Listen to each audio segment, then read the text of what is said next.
Bonjour à tous, moi c'est François et vous êtes bien sur French Muscle. Aujourd'hui une vidéo spéciale, on va parler d'un sujet qui a énormément fait couler d'encre ces derniers jours, la vente de la Mustang Bullitt. Alors c'est tout de suite sur French Muscle. Et avant de commencer, je vais vous demander de mettre le petit pouce bleu si vous appréciez les vidéos French Muscle. Je sais que c'est chiant de l'entendre à chaque fois, mais ça soutient énormément les vidéos. Donc prenez 2 secondes et puis mettez le petit pouce bleu. Ça aidera vraiment à faire tourner les vidéos French Muscle. Alors je vais maintenant expliquer l'histoire de cette Mustang Bullitt et comment elle en est arrivée à être vendue à ces enchères Mecum. Et ensuite on discutera justement de ces enchères, du prix qu'elle a atteint, est-ce que c'est justifié ou non. Comme vous le savez sûrement, le film Bullitt est sorti en 1968, il a été réalisé par Peter Yates et avec comme acteur principal l'acteur Steve McQueen qui joue le rôle d'un détective, le détective Frank Bullitt, qui roule dans cette fameuse Mustang 1968, un V8 390 cubic inch en boîte manuelle 4 vitesses, donc le Big Block, une Mustang donc Fastback 68. Alors si vous n'avez pas vu le film, si vous n'êtes pas trop fan des films anciens, je vous dirais de ne même pas le regarder. Regardez vraiment juste la scène de course-poursuite. Après, si vous aimez ce genre de film, forcément, vous l'avez sans doute vu et puis vous connaissez l'histoire. Je ne saurais même plus vous dire exactement le scénario. C'est un film qui est, quand on n'est pas trop habitué, qui est assez ennuyeux dans sa globalité. Maintenant, forcément, il y a eu cette fameuse course-poursuite qui est devenue légendaire. Aujourd'hui encore, elle est considérée comme la course-poursuite la plus connue du cinéma. Elle a vraiment lancé ce qui a été par la suite fait par d'autres personnes.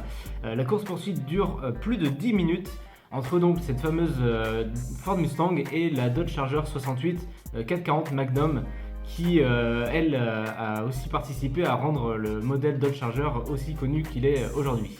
Alors pour le tournage de ce film, 2 Mustangs ont été utilisés, avec les numéros de série finissant par 558 et 559. La première a été utilisée pour les cascades, donc les sauts qu'on voit dans les rues de San Francisco. Elle a été quasiment détruite avant la fin du tournage. Et la deuxième, qui est la Mustang qui nous intéresse aujourd'hui, a été utilisée pour 95% des scènes qu'on voit à l'écran. Elle a été conduite par Steve McQueen, elle a servi pour tous les plans proches. C'est ce qu'on appelle la Hero Car, alors que l'autre c'est plutôt la Stunt Car, qui elle, comme on l'a dit, a été détruite pendant le film. Après la fin du tournage, cette Mustang est rachetée par un employé de la Warner Bros. Qui a produit le film Bullitt, Robert Ross, qui a travaillé sur le film et qui garde tous les documents, qui fait même authentifier la voiture. Je pense qu'il avait déjà en tête peut-être la destinée de ce véhicule. Donc il a vraiment tout documenté, ce qui fait qu'aujourd'hui on est sûr et certain que cette voiture est la bonne et celle qui est tournée dans le film. Donc Robert Ross vend ensuite la Mustang en 1970 à un détective qui se prénomme Frank, ironiquement comme dans le film, puisque Frank Bullitt est détective dans le film. Ce détective, donc Frank, habite dans le New Jersey. Donc cette voiture, cette Mustang, est vendue 3500 $ à l'époque en 1970 et donc va faire le trajet Californie-New Jersey et pour servir à son nouveau propriétaire. En 1974, Frank décide de se séparer de la Mustang. Il la met donc en vente et la vend à un certain Robert Kiernan, donc le nouveau propriétaire, qui l'achète pour une somme d'environ 6000 $ et qui s'en sert lui comme daily, donc lui et sa femme s'en servent comme daily driver, donc une voiture de tous les jours. Il continue à l'entretenir, à faire les réparations nécessaires, mais sans faire plus attention que ça à la voiture. C'était vraiment leur voiture de tous les jours. Et anecdote intéressante, en 1977, Steve McQueen cherche à racheter la Ford Mustang. Il contacte donc Robert Kiernan, il retrouve sa trace et il lui envoie une lettre pour lui demander s'il souhaite revendre la Mustang.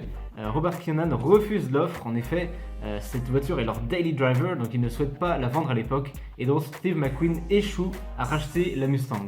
La famille continue donc d'utiliser le véhicule jusqu'en 1980 où l'embrayage lâche. Et à l'époque, il était compliqué encore de trouver des pièces. C'est pas comme aujourd'hui, on a tous les sites en ligne où on peut trouver vraiment tout ce qu'on veut. À l'époque, en tout cas, la famille a du mal à trouver les pièces et peut-être aussi le budget pour remplacer tout ce qu'il faut. Et donc la voiture est remisée dans un atelier pendant plusieurs années, même plusieurs décennies. Jusque dans les années 90-2000, Robert Kiernan et son fils Sean Kiernan décident, au vu de l'engouement qui revient pour le film Bullitt, décident de préparer un peu son retour. Ils se disent qu'ils peuvent dévoiler la voiture au public et ils décident de le faire à leur manière. Donc pas juste en disant on a la voiture, mais vraiment en préparant son retour. Donc tous les deux, ils décident de restaurer petit à petit la voiture, enfin de la remettre en tout cas en état de marche, de rouler. Et donc c'est ce qu'ils vont faire pendant plusieurs années, jusqu'en 2014, où malheureusement Robert Kiernan décède, et où donc Sean Kiernan hérite de la voiture de son père.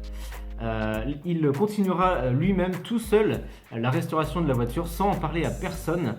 Comme je disais, il ne souhaitait pas qu'il y ait une foule qui arrive chez lui pour retrouver la voiture, etc. Et donc il décide de continuer tout seul. En 2016, la voiture redémarre pour la première fois, mais il préfère attendre encore un peu que tout soit parfait pour dévoiler la voiture. En janvier 2018, Sean Kiernan s'associe avec Ford et dévoile sa Mustang, la Mustang Bullitt, à l'occasion du salon de Détroit, en même temps que la sortie de la Mustang Bullitt 2019, le modèle un peu collection de Ford. Et donc il dévoile cette Mustang après toutes ces années, et pendant un an, donc cette association avec Ford continue, et il en profite pour montrer cette voiture à énormément d'occasions, donc de salons, de shows, d'expositions. La voiture va voyager autour du globe, et pendant un an, donc en même temps que la Mustang Bullitt 2019, dont d'ailleurs Sean Kiernan possède la numéro 2. On en vient maintenant aux raisons qui ont donné envie à Sean Kiernan de se séparer de cette Mustang. Comme il explique dans plusieurs interviews, il s'occupe lui-même de l'entretien de la voiture, de la logistique pour l'emmener à différents endroits. Même si Ford est un peu dans la boucle, c'est lui qui nettoie la voiture, qui la prépare. Et c'est quelque chose qui lui prend énormément de temps.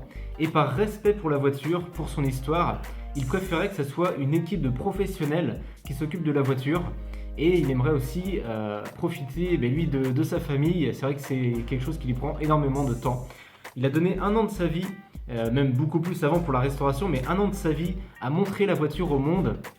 Et il aimerait que maintenant des professionnels s'en occupent et pouvoir passer aussi à autre chose, rendre hommage à son père et en faire, il ne le savait pas encore à l'époque, mais la Mustang la plus chère de l'histoire. On en vient maintenant à la fameuse vente aux enchères Mecum à Kissimmee en Floride, le 10 janvier 2020, et la date où la Mustang Bullitt a été mise aux enchères. Vous pouvez aller voir le live, alors soit sur le YouTube de Mecum, soit j'avais fait un live où je commentais un peu la vente aux enchères, donc en condition du direct. Vous pouvez aller voir ça sur la page Facebook de French Muscle si ça vous intéresse. En tout cas, voilà, la Mustang Bullitt est bien devenue la Mustang la plus chère de l'histoire. Précédemment, c'était la Shelby GT500 Super Snake de Carroll Shelby qui avait été vendue 2,2 millions de dollars, il me semble. Et cette Mustang Bullitt a été vendue 3,4 millions de dollars. Avec les frais, on arrive à peu près à 3,74 millions de dollars et à peu près 10% de frais. Donc une somme extravagante, mais on va maintenant vous dire et vous expliquer pourquoi cette voiture a atteint cette somme. Est-ce que c'est logique ou pas? C'est tout de suite, je vous dis mes impressions sur French Muscle. Alors je sais que les enchères c'est toujours un sujet qui fait énormément parler, surtout quand on parle de sommes comme ça extravagantes de plusieurs millions de dollars. Mais j'essaie toujours d'expliquer ce phénomène et donc c'est ce que je vais faire maintenant avec vous. Alors tout d'abord pour cette Mustang en particulier, il faut bien se rappeler, comme on l'a vu dans l'histoire de cette voiture, qu'il s'agit d'un modèle unique. Il y a eu une autre Mustang qui a été utilisée pour le film, la Stunt Car, mais qui est aujourd'hui en restauration, en tout cas c'est ce qui se dit, qui a été énormément détruite et donc il reste que très peu de pièces originelles. Et on parle d'une voiture qui est apparue quelques secondes uniquement dans le film pour les plus grosses cascades. Donc la voiture qu'on connaît tous, qu'on a vue, que Steve McQueen a conduit, c'est celle-là, c'est celle qui a été vendue aux enchères. En plus de ça, en plus d'avoir participé à la course-poursuite la plus connue du cinéma, rappelons-le, cette voiture a été disparue pendant 45 ans, plus de 45 ans. Donc elle a fait monter un peu les fantasmes, les histoires de chacun pour savoir ce qu'elle était devenue, où elle était, qui était le propriétaire, dans quel état elle était. Et donc je pense que tout ça a créé une espèce d'aura autour de ces voitures de mystère qui a fait un peu rêver les gens pendant toutes ces années. En plus de ça, donc, comme je le disais, le film Bullitt, en tout cas cette course-poursuite a eu de nouveau de l'engouement dans les années 90 et 2000. Et donc plus ça a été, plus ce film a été reconnu, a été apprécié.